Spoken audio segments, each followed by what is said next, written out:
Welcome back to Clean News Rajasthan. चलिए देखते हैं राजस्थान की 15 फटाफट बड़ी खबरों को। राजस्थान में बारिश का आंकड़ा जारी, 6 स्थानों पर भारी बारिश, सांगावाला में 50 mm बरसा पानी। राजस्थान में मानसून सक्रिय रहने के बीच बारिश का आंकड़ा जारी किया गया है। प्रदेश के 6 स्थानों पर भारी बारिश दर्ज हुई है। जयपुर के सांगावाला में 50 मिलीमीटर बारिश रिकॉर्ड हुई। बारिश के चलते कई इलाकों में मौसम सुहावना हुआ और लोगों को गर्मी से राहत मिली। कुछ स्थानों पर तेज बारिश के कारण जलभराव की स्थिति भी बन सकती है। मौसम विभाग ने प्रदेश के अलग अलग हिस्सों में बारिश की गतिविधियों पर नजर बनाए रखी है। आने वाले दिनों में भी कुछ क्षेत्रों में बारिश होने की संभावना जताई गई है। प्रशासन ने भारी बारिश वाले क्षेत्रों में आवश्यक सावधानी बरतने की अपील की है। मुख्यमंत्री भजन लाल शर्मा ने भगवान शिव का अभिषेक कर प्रदेश की खुशहाली की कामना की। मुख्यमंत्री भजन लाल शर्मा ने भगवान शिव का विधि विधान से अभिषेक कर पूजा अर्चना की। इस दौरान उन्होंने भगवान शिव से प्रदेश की सुख समृद्धि, शांति और खुशहाली की कामना की। मुख्यमंत्री ने धार्मिक अनुष्ठान में शामिल होकर श्रद्धा के साथ भगवान शिव का जलाभिषेक किया। पूजा के दौरान मंदिर परिसर में भक्तिमय माहौल रहा। मुख्यमंत्री ने प्रदेशवासियों के कल्याण और राजस्थान के विकास की कामना की। इस अवसर पर मंदिर में मौजूद श्रद्धालुओं ने भी पूजा अर्चना की। मुख्यमंत्री का धार्मिक स्थलों पर पहुंचकर पूजा अभिषेक करने का कार्यक्रम प्रदेश में चर्चा का विषय रहा। राजस्थान में तैयार देश की पहली high speed testing lab, 250 kilometre प्रति घंटे की रफ्तार से दौड़ेंगी ट्रेनें। राजस्थान के जोधपुर मंडल में देश की पहली हाई स्पीड टेस्टिंग लैब तैयार हो गई है। यह परीक्षण ट्रैक गुढ़ा ठठाना मीठड़ी के बीच विकसित किया गया है। यहां ट्रेनों को 250 किलोमीटर प्रति घंटे की रफ्तार से दौड़ाकर परीक्षण किया जा सकेगा। इस ट्रैक पर रेलवे की नई तकनीक, कोच, उपकरण और सुरक्षा प्रणालियों का परीक्षण किया जाएगा। हाई स्पीड टेस्टिंग सुविधा से देश में तेज गति वाली ट्रेनों के विकास और तकनीकी परीक्षण को बढ़ावा मिलने की उम्मीद है। इससे नई रेल तकनीक को वास्तविक परिस्थितियों में परखने और सुरक्षा मानकों की जांच करने में मदद मिलेगी। परियोजना को भारतीय रेलवे के लिए महत्वपूर्ण तकनीकी उपलब्धि माना जा रहा है। जेजेएम के आंकड़ों ने बढ़ाई चिंता, राजस्थान में हर 10वां पानी का नमूना दूषित मिला। जल जीवन मिशन के तहत पेयजल गुणवत्ता की रोजाना हो रही जांच में राजस्थान को लेकर चिंताजनक आंकड़े सामने आए हैं। 1 अगस्त तक प्रदेश में लगभग हर 10वां पानी का नमूना दूषित पाया गया। देश भर के आंकड़ों में करीब हर 45वां नमूना दूषित रहा है। पानी के नमूनों में गड़बड़ी सामने आने के बाद पेयजल की गुणवत्ता को लेकर सवाल उठ रहे हैं। दूषित पानी से स्वास्थ्य संबंधी समस्याओं का खतरा बढ़ सकता है। जल गुणवत्ता की नियमित जांच और प्रभावित क्षेत्रों में सुधारात्मक कार्यवाही की जरूरत पर जोर दिया जा रहा है। संबंधित विभागों को पेयजल स्रोतों की निगरानी मजबूत करने की आवश्यकता है। अरावली की परिभाषा तय करने सुप्रीम कोर्ट की हाई पावर कमेटी सक्रिय, 6 अगस्त से सर्वे। अरावली पर्वतमाला की सीमा और परिभाषा तय करने के लिए सुप्रीम कोर्ट की हाई पावर कमेटी सक्रिय हो गई है। कमेटी राजस्थान समेत संबंधित राज्यों में मैदानी सर्वे शुरू करेगी। 6 अगस्त से सर्वे की प्रक्रिया शुरू होने की जानकारी है। टीम अलग अलग क्षेत्रों का भौगोलिक और पर्यावरणीय अध्ययन कर मौजूदा स्थिति का आकलन कर सकेगी। अरावली क्षेत्र के संरक्षण और इसके दायरे को लेकर यह सर्वे महत्वपूर्ण माना जा रहा है। सर्वे के आधार पर कमेटी अपनी रिपोर्ट और सुझाव तय करेगी। अरावली पर्वतमाला पर्यावरण और भूजल संरक्षण के लिहाज से महत्वपूर्ण है, इसलिए इस प्रक्रिया पर पर्यावरणविदों और स्थानीय लोगों की नजर बनी हुई है। अजमेर में ऑटोमेटेड प्लांट शुरू, मशीनों से बनेगी 200 प्रकार की आयुर्वेदिक दवाएं। अजमेर में आयुर्वेदिक दवाओं के उत्पादन को नई तकनीक से जोड़ने वाला ऑटोमेटेड प्लांट शुरू किया गया है। इस प्लांट में आधुनिक मशीनों की मदद से करीब 200 प्रकार की आयुर्वेदिक दवाएं तैयार की जा सकेंगी। इन दवाओं की आपूर्ति प्रदेश के विभिन्न अस्पतालों में किए जाने की योजना है। ऑटोमेशन से उत्पादन प्रक्रिया में तेजी और गुणवत्ता बनाए रखने में मदद मिलने की उम्मीद है। इस पहल से सरकारी स्वास्थ्य संस्थानों में आयुर्वेदिक दवाओं की उपलब्धता बेहतर हो सकती है। प्लांट के शुरू होने से आयुर्वेदिक चिकित्सा व्यवस्था को आधुनिक तकनीक से जोड़ने की दिशा में भी महत्वपूर्ण कदम माना जा रहा है। चारागाह भूमि पर अतिक्रमण के खिलाफ मदन दिलावर सख्त, कब्जा नहीं हटाया तो एफआईआर होगी। राजस्थान में चारागाह भूमि पर अतिक्रमण करने वालों के खिलाफ सरकार ने सख्त रुख अपनाया है। पंचायती राज मंत्री मदन दिलावर ने अधिकारियों को अतिक्रमण हटाने के लिए कार्यवाही के निर्देश दिए हैं। उन्होंने कहा कि चारागाह की जमीन पर कब्जा करने वालों को पहले नोटिस जारी किए जाएं। निर्धारित समय में कब्जा नहीं हटाने पर संबंधित लोगों के खिलाफ एफआईआर दर्ज कराने की कार्यवाही की जाएगी। सरकार का उद्देश्य सार्वजनिक और चारागाह भूमि को अतिक्रमण से मुक्त कराना है। अधिकारियों को ऐसे मामलों की पहचान कर नियमानुसार कार्रवाई करने के निर्देश दिए गए हैं। मंत्री ने स्पष्ट किया कि चारागाह भूमि पर अवैध कब्जे किसी भी स्थिति में स्वीकार नहीं किए जाएंगे।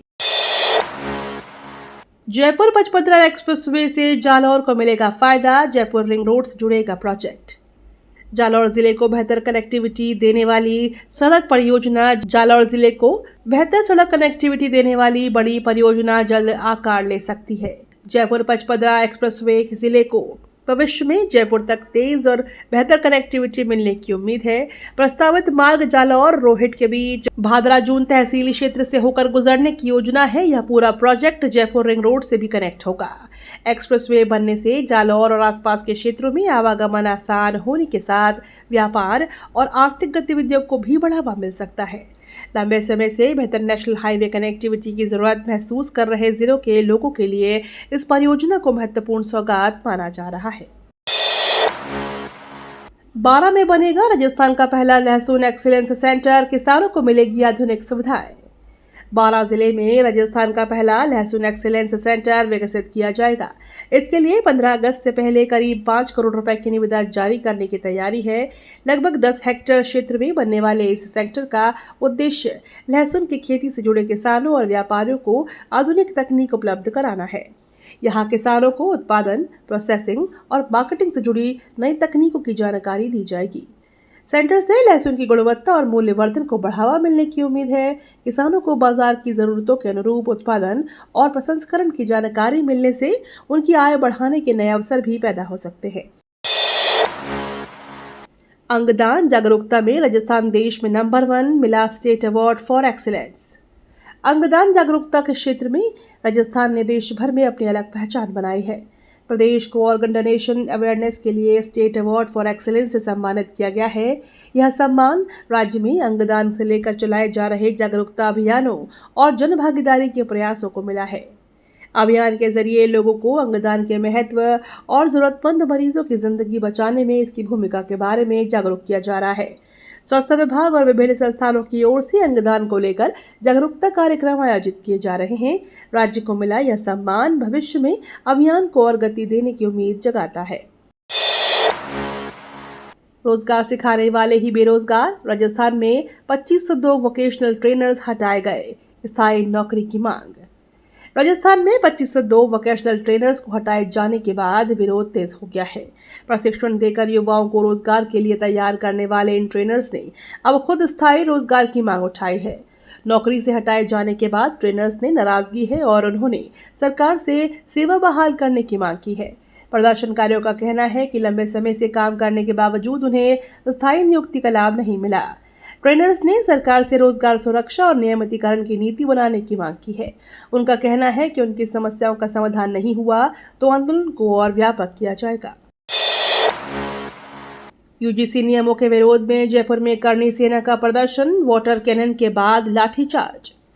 जयपुर में यूजीसी नियमों के विरोध में करनी सेना ने बड़ा प्रदर्शन किया। महिपाल सिंह मकराना के नेतृत्व में प्रदेश भर से समर्थक कलेक्ट्रेट मार्च के लिए पहुंचे। प्रदर्शनकारियों की मांग थी कि विवादित यूजीसी नियमों को वापस लिया जाएगा। मार्च के दौरान पुलिस ने प्रदर्शनकारियों को रोकने का प्रयास किया। स्थिति बिगड़ने पर पुलिस ने वाटर कैनन का इस्तेमाल किया और बाद में लाठीचार्ज किया।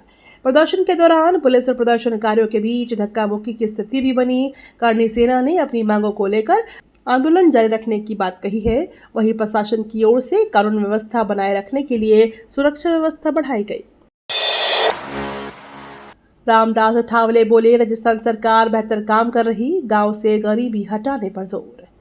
केंद्रीय मंत्री रामदास अठावले ने राजस्थान सरकार के कामकाज की सराहना की। उन्होंने कहा कि प्रदेश में सरकार बेहतर काम कर रही है और गांव से गरीबी हटाने की दिशा में प्रयास किए जा रहे हैं। अठावले ने ग्रामीण विकास और गरीब तबके के लिए चल रही योजनाओं का उल्लेख करते हुए सरकार के प्रयासों को सकारात्मक बताया। उन्होंने कहा कि ग्रामीण क्षेत्रों में रोजगार, विकास और बुनियादी सुविधाओं को मजबूत करने से लोगों की आर्थिक स्थिति बेहतर हो सकती है। केंद्रीय मंत्री के बयान को राजस्थान सरकार की कामकाज के समर्थन के रूप में देखा जा रहा है। उन्होंने विकास कार्यों को आगे बढ़ाने पर जोर दिया। छात्र संघ चुनाव को लेकर अलवर में छात्रों का प्रदर्शन तेज, कॉलेज गेट पर भूख हड़ताल शुरू। अलवर में छात्र संघ चुनाव बहाली की मांग को लेकर छात्रों का आंदोलन तेज हो गया है। प्रदर्शनकारी छात्राओं ने महाविद्यालय के गेट पर भूख हड़ताल शुरू कर दी है। छात्रों का कहना है कि छात्र संघ चुनाव बहाल होने से विद्यार्थियों को अपनी समस्याएं उठाने और प्रतिनिधित्व का अवसर मिलेगा। प्रदर्शन के दौरान छात्रों ने चुनाव जल्द कराने की मांग को लेकर नारेबाजी की। छात्रों ने कहा कि जब तक उनकी मांग पर सरकार और विश्वविद्यालय प्रशासन की ओर से स्पष्ट निर्णय नहीं लिया जाता, आंदोलन जारी रहेगा। भूख हड़ताल पर बैठे छात्रों के स्वास्थ्य को लेकर भी कॉलेज प्रशासन की निगरानी बनी हुई है। 12 में जीएसएस ठेकेदारियों का कार्य बहिष्कार, 24 घंटे ड्यूटी के बदले 5,000 वेतन। 12 में जीएसएस ठेकेदारियों ने अपनी मांगों को लेकर कार्य बहिष्कार किया और एससी कार्यालय पर प्रदर्शन किया। कर्मचारियों ने आरोप लगाया कि उनसे 24 घंटे की ड्यूटी कराई जा रही है, जबकि उन्हें महज 5,000 रुपये वेतन मिलता है। ठेकेदारियों ने वेतन बढ़ाने और काम के घंटों को निर्धारित करने की मांग की। प्रदर्शन के दौरान कर्मचारियों ने अपनी समस्याओं को अधिकारियों के सामने रखा और समाधान की मांग की। उनका कहना है कि कम वेतन में लंबी ड्यूटी करना बेहद मुश्किल है। कर्मचारियों ने चेतावनी दी कि मांगों पर सकारात्मक निर्णय नहीं हुआ तो आंदोलन आगे भी जारी रहेगा। मुख्य सचिव ने जनगणना कार्य निदेशालय का दौरा कर उच्च स्तरीय समीक्षा बैठक ली। मुख्य सचिव ने जनगणना कार्य निदेशालय का दौरा कर जनगणना से जुड़ी तैयारियों की उच्च स्तरीय समीक्षा की। बैठक में जनगणना कार्य की प्रगति, प्रशासनिक व्यवस्थाओं और आवश्यक तैयारियों को लेकर अधिकारियों से जानकारी ली गई। मुख्य सचिव ने संबंधित अधिकारियों को निर्धारित समय सीमा के अनुसार कार्य पूरा करने और सभी स्तरों पर बेहतर समन्वय बनाए रखने के निर्देश दिए। जनगणना जैसे महत्वपूर्ण कार्य में आंकड़ों की शुद्धता और पारदर्शिता पर विशेष जोर दिया गया। बैठक के दौरान तकनीकी व्यवस्थाओं और मैदानी स्तर पर आने वाली संभावित चुनौतियों की भी समीक्षा की गई। अधिकारियों से कहा गया है कि तैयारियों में किसी तरह की लापरवाही नहीं होनी चाहिए। स्मार्ट भू प्रबंधन मॉडल से रोकेगा अतिक्रमण, जैसलमेर में संतुलित शहरी विकास को मिलेगी नई दिशा। जैसलमेर में तेजी से बदलते भू दृश्य के बीच स्मार्ट भू प्रबंधन की जरूरत महसूस की जा रही है। विशेषज्ञों के अनुसार ड्रोन सर्वे, जीआईएस मैपिंग और डिजिटल रिकॉर्ड के जरिए भूमि से जुड़े विवाद, अतिक्रमण और अनियोजित शहरी विस्तार पर प्रभावी नियंत्रण किया जा सकता है। तकनीक आधारित भू प्रबंधन से जमीन के उपयोग की सटीक जानकारी उपलब्ध होगी और भविष्य की योजनाएं बेहतर तरीके से तैयार की जा सकेंगी। स्वर्ण नगरी में बढ़ते निर्माण और विकास के बीच संतुलन बनाए रखना बड़ी चुनौती है। विशेषज्ञों का मानना है कि डिजिटल तकनीक के इस्तेमाल से पारदर्शी भूमि प्रबंधन संभव होगा और जैसलमेर को योजनाबद्ध विकास की दिशा दी जा सकती है। धार की प्राकृतिक परिस्थितियां बढ़ा रही अंतरिक्ष अध्ययन की संभावनाएं, जैसलमेर बन सकता वैज्ञानिक केंद्र। थार का रेगिस्तानी क्षेत्र पर्यटन और सामरिक महत्व के साथ वैज्ञानिक अनुसंधान के लिए भी संभावनाएं पैदा कर रहा है। जैसलमेर की खुली भौगोलिक परिस्थितियां, कम प्रकाश प्रदूषण और विशाल रेगिस्तानी क्षेत्र खगोलीय अध्ययन के लिए अनुकूल माने जा रहे हैं। विशेषज्ञों के अनुसार यहां अंतरिक्ष और भूस्थानिक अनुसंधान से जुड़ी गतिविधियों की संभावनाओं का वैज्ञानिक आकलन किया जाना चाहिए। अंतरिक्ष तकनीक के तेजी से बढ़ते उपयोग के बीच ऐसे क्षेत्रों की उपयोगिता बढ़ रही है। यदि आवश्यक वैज्ञानिक और तकनीकी सुविधाएं विकसित की जाएं, तो जैसलमेर भविष्य में खगोलीय और भूवैज्ञानिक शोध के लिए महत्वपूर्ण केंद्र बन सकता है। बीकानेर, बीना में बनेंगे रणनीतिक तेल भंडार, देश की तेल जरूरतों को 40 दिन सहारा। देश की ऊर्जा सुरक्षा को मजबूत करने की दिशा में राजस्थान के बीकानेर से जुड़ी बड़ी योजना सामने आई है। बीकानेर और बीना क्षेत्र में रणनीतिक तेल भंडार विकसित किए जाने की योजना है। इन भंडारों के तैयार होने के बाद देश की तेल भंडारण क्षमता में बड़ा इजाफा होगा और आपात स्थिति में करीब 40 दिनों तक तेल जरूरतों को पूरा करने में मदद मिल सकती है। रणनीतिक भंडार का उद्देश्य अंतर्राष्ट्रीय बाजार में आपूर्ति बाधित होने पर किसी संकट की स्थिति में देश को ऊर्जा सुरक्षा प्रदान करता है। परियोजना को देश की दीर्घकालिक ऊर्जा रणनीति और रणनीतिक पेट्रोलियम भंडारण व्यवस्था के लिहाज से महत्वपूर्ण माना जा रहा है। विश्व स्तरीय खगोलीय वेधशाला की संभावनाएं तलाशने राजस्थान पहुंचे आईआईए और डीएसटी के वैज्ञानिक। राजस्थान में विश्व स्तरीय खगोलीय वेधशाला स्थापित करने की संभावनाओं को लेकर वैज्ञानिकों की टीम ने दौरा किया। भारतीय खगोल भौतिकी संस्थान यानी IIA और विज्ञान एवं प्रौद्योगिकी विभाग यानी DST के वैज्ञानिक संभावित स्थल का जायजा लेने पहुंचे। टीम ने क्षेत्र की भौगोलिक स्थिति, आसमान की स्पष्टता और वैज्ञानिक गतिविधियों के लिए जरूरी परिस्थितियों का आकलन किया। विश्व स्तरीय वेधशाला स्थापित होने से खगोलीय अनुसंधान को बढ़ावा मिलने और वैज्ञानिकों के लिए नई सुविधाएं विकसित होने की उम्मीद है। वैज्ञानिकों की रिपोर्ट और अध्ययन के आधार पर आगे की संभावनाओं पर निर्णय लिया जाएगा। राजस्थान कुश्ती संघ का अभियान श्रीगंगानगर के बाद अजमेर पहुंचा, खिलाड़ियों से जुड़ने की पहल।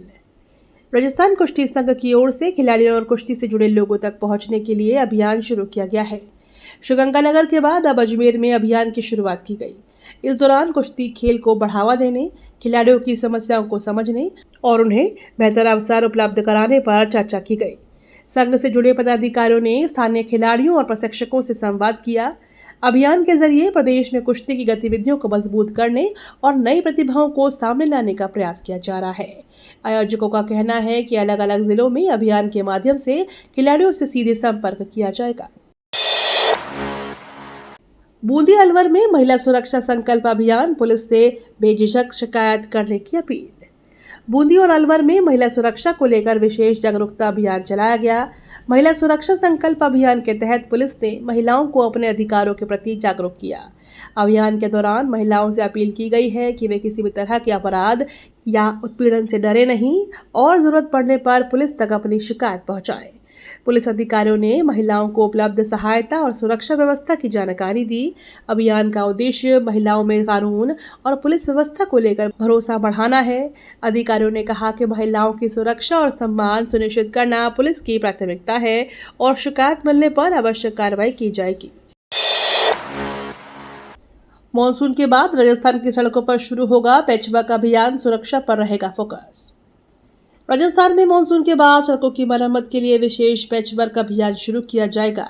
बारिश के कारण क्षतिग्रस्त हुई सड़कों और गड्ढों को चिन्हित कर उनकी मरम्मत की जाएगी। अभियान का मुख्य उद्देश्य यातायात को सुचारू बनाने के साथ सड़क यात्रियों की सुरक्षा सुनिश्चित करना है। संबंधित विभागों को सड़कों की स्थिति का आकलन कर जरूरी स्थानों की प्राथमिकता के आधार पर काम कराने की तैयारी है।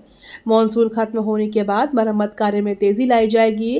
प्रशासन का फोकस ऐसी सड़कों को बेहतर बनाने पर रहेगा जहां बारिश के कारण आवागमन प्रभावित हुआ है या दुर्घटनाओं का खतरा बढ़ा है। राजस्थान बैडमिंटन एसोसिएशन पर भ्रष्टाचार के आरोप, खिलाड़ियों ने सरकार से जांच की मांग उठाई। राजस्थान बैडमिंटन एसोसिएशन यानी RBA के खिलाफ खिलाड़ियों और अभिभावकों ने गंभीर आरोप लगाए हैं। उन्होंने सरकार को शिकायत देकर एसोसिएशन की कार्यप्रणाली की निष्पक्ष जांच कराने की मांग की है। खिलाड़ियों और अभिभावकों का आरोप है कि संगठन के वित्तीय और प्रशासनिक मामलों में पारदर्शिता की जरूरत है।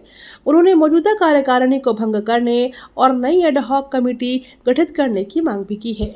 शिकायतकर्ताओं का कहना है कि खिलाड़ियों के हितों को प्राथमिकता मिलनी चाहिए और खेल गतिविधियों का संचालन पारदर्शी तरीके से होना चाहिए।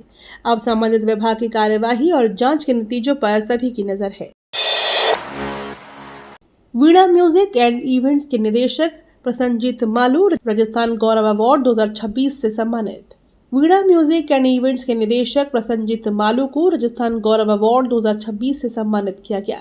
उन्हें यह सम्मान संगीत और इवेंट क्षेत्र में योगदान के लिए प्रदान किया गया है। सम्मान समारोह में कला, संगीत और मनोरंजन जगत से जुड़े लोगों ने भाग लिया। प्रसन्नजीत मालू ने राजस्थान में संगीत और आयोजन से जुड़े क्षेत्र को नई पहचान दिलाने की दिशा में काम किया है। पुरस्कार मिलने के बाद उन्होंने आयोजकों और सहयोगियों का आभार जताया। उन्होंने कहा कि यह सम्मान उनके लिए प्रेरणादायक है और वे भविष्य में भी संगीत और सांस्कृतिक गतिविधियों को बढ़ावा देने के लिए काम करते रहेंगे। ये तो थी राजस्थान की बड़ी खबरें। रोजाना सबसे पहले अपडेट पाने के लिए क्लीन न्यूज राजस्थान को अभी सब्सक्राइब करें।